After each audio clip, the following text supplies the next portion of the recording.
honeybee sail on.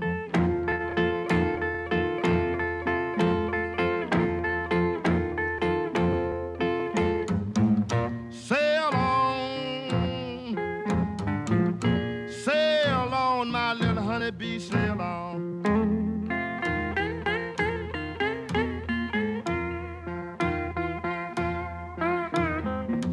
You're gonna keep on sailing till you lose your happy home.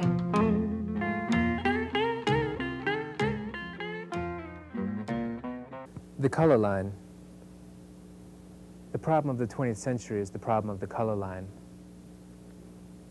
Oh, water, voice of my heart, crying in the sand, all night long crying with a mournful cry, as I lie and listen and cannot understand the voice of my heart in my side or the voice of the sea. Oh, water, crying for rest. Is it I? Is it I? All night long the water is crying to me. Unresting water, there shall never be rest till the last moon droop and the last tide fail, and the fire of the end begin to burn in the west, and the heart shall be weary and wonder and cry like the sea, all life long crying without avail, as the water all night long is crying to me. Between me and the other world there is ever an unasked question, unasked by some through feelings of delicacy, by others through the difficulty of rightly framing it. How does it feel to be a problem? Being a problem is a strange experience, peculiar even for one who has never been anything else, save perhaps in babyhood and in Europe. It is in the early days of rollicking boyhood that the revelation first burst upon one, all in a day, as it were. I remember well when the shadow swept across me. I was a little thing away up in the hills of New England, where the dark Housatonic winds between Hoosac and Taconic to the sea. In a wee wooden schoolhouse, something put it into the boys' and girls' heads to buy gorgeous visiting cards, 10 cents a package, an exchange. The exchange was married till one girl, a tall newcomer, refused my card, refused it peremptorily, with a glance. Then it dawned upon me with a certain suddenness that I was different from the others, or like mayhap in heart and life and longing, but shut out from their world by a vast veil. After the Egyptian and Indian, the Greek and Roman, the Teuton and Mongolian, the Negro is a sort of seventh son, born with a veil, and gifted with second sight in this American world, a world which yields him no true self-consciousness, but only lets him see himself through the revelation of the other world. It is a peculiar sensation, this double consciousness, this sense of always looking at oneself through the eyes of others, of measuring one's soul by a tape of a world that looks on in amused contempt and pity. One ever feels his two-ness, an American, a Negro, two thoughts, two souls, two unreconciled strivings, two warring ideals in one dark body whose dogged strength alone keeps it from being torn asunder. The history of the American Negro is the history of this strife, this longing to attain self-conscious manhood, to merge his double self into a better and truer self. Thus it is doubly difficult to write of this period calmly, so intense was the feeling, so mighty the human passions that swayed and blinded men. Amid it all, two figures ever stand to typify that day to coming ages. The one, a gray-haired gentleman, whose fathers had quit themselves like men, whose sons lay in nameless graves, who bowed to the evil of slavery because its abolition threatened untold ill to all, who stood at last in the evening of life, a blighted, ruined form with hate in his eyes. And the other, a form hovering dark and mother-like, her awful face black with the mists of centuries, had aforetime quailed at that white master's command, had bent in love over the cradles of sons and daughters, and closed in death the sunken eyes of his wife. I, too, at his behest had laid herself low to his lust, and borne a tawny man-child to the world, only to see her dark boy's limbs scattered to the winds by midnight marauders riding after damned niggers. These were the saddest sights of that woeful day. And no man clasped the passing figures of the present past. But hating, they went to their long home, and hating, their children's children live today.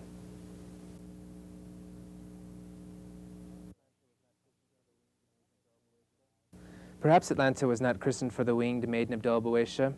You know the tale, how swarthy Atalanta, tall and wild, would marry only him who outraced her, and how the wily Hippomenes laid 3 apples of gold in the way.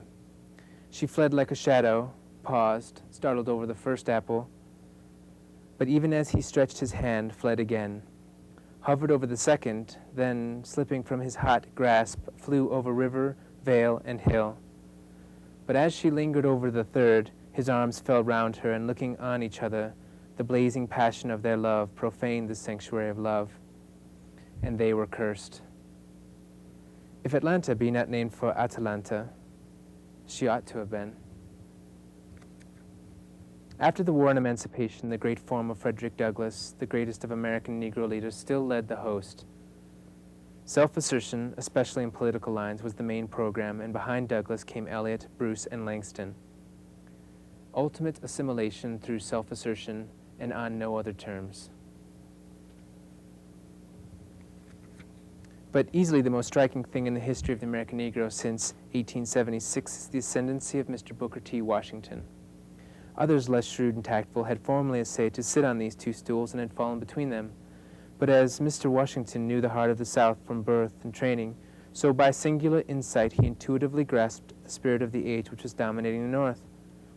And so, thoroughly did he learn the speech and thought of triumphant commercialism and the ideals of material prosperity, that the picture of a lone black boy poring over a French grammar amid the weeds and dirt of a neglected home soon seemed to him the acme of absurdities.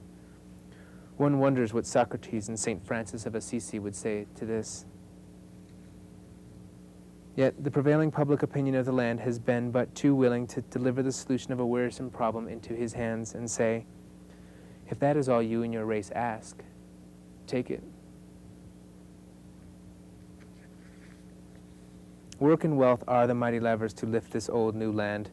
Thrift and toil and saving are the highways to new hopes and new possibilities.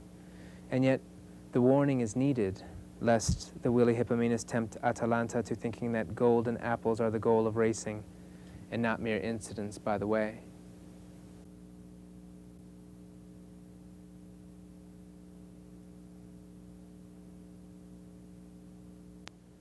The black bards caught new notes and sometimes even dared to sing, "Oh freedom, oh freedom, oh freedom over me. Before I'll be a slave, I'll be buried in my grave and go home to my Lord and be free." For 50 years, Negro religion thus transformed itself and identified itself with the dream of abolition, until that which was a radical fad in the white North and an anarchistic plot in the white South had become a religion to the black world. Thus, when emancipation finally came, it seemed to the freedman a literal coming of the Lord. Thus we have 2 great and hardly reconcilable streams of thought and ethical strivings. The danger of one lies in anarchy, that of the other in hypocrisy. The one type of Negro stands almost ready to curse God and die, and the other is too often found a traitor to right and a coward before force. The one is wedded to ideals remote, whimsical, perhaps impossible of realization. The other forgets that life is more than meat and the body more than raiment. But after all, is not this simply the writhing of the age translated into black? The triumph of the lie which today, with its false culture, faces the hideousness of the anarchist assassin. Today, the young Negro of the South who would succeed cannot be frank and outspoken, honest and self-assertive.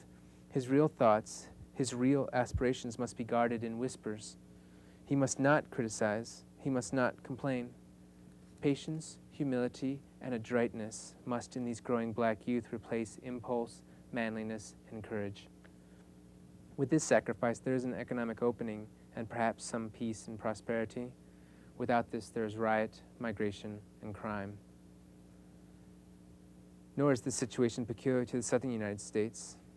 Is it not rather the only method by which undeveloped races have gained the right to share modern culture? The price of culture is a lie. But back of this still broods silently the deep religious feeling of the real Negro heart. Someday the awakening will come, when the pent-up vigor of 10 million souls shall sweep irresistibly toward the goal, out of the valley of the shadow of death, where all that makes life worth living, liberty, justice, and right, is marked for white people only.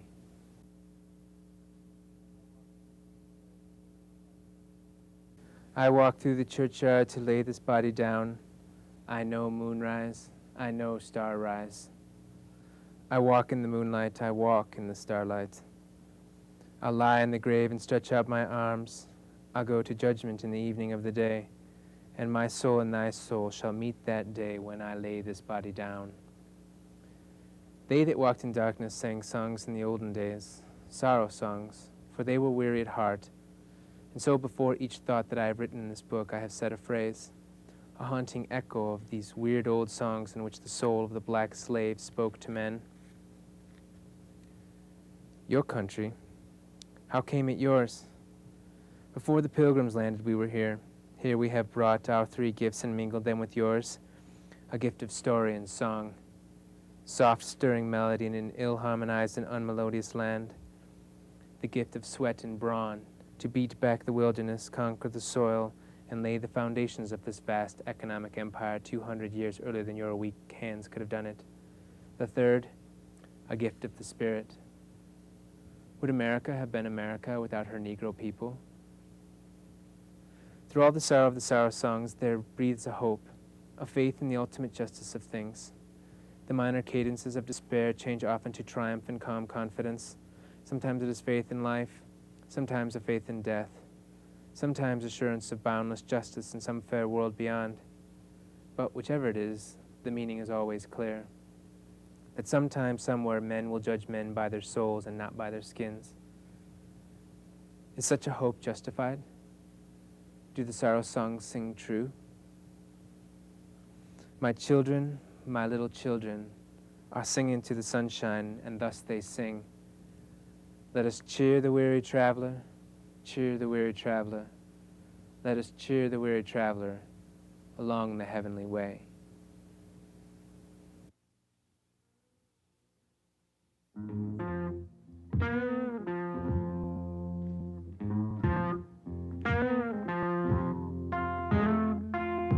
Well, that's two trains running. Well, ain't now one going my way.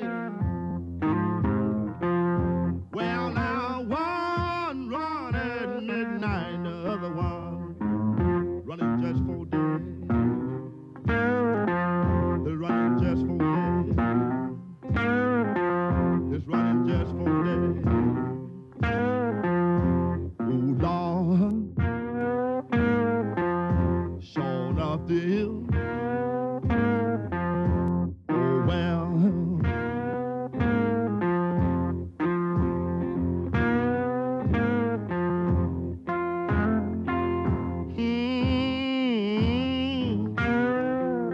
Ho, ho. Somebody help me, ho, with the blues. Well, now she's the one I'm loving. She's the one I do hate to lose. I do hate to lose. I do hate to lose. Oh, Lord, sure enough I do. Oh, well.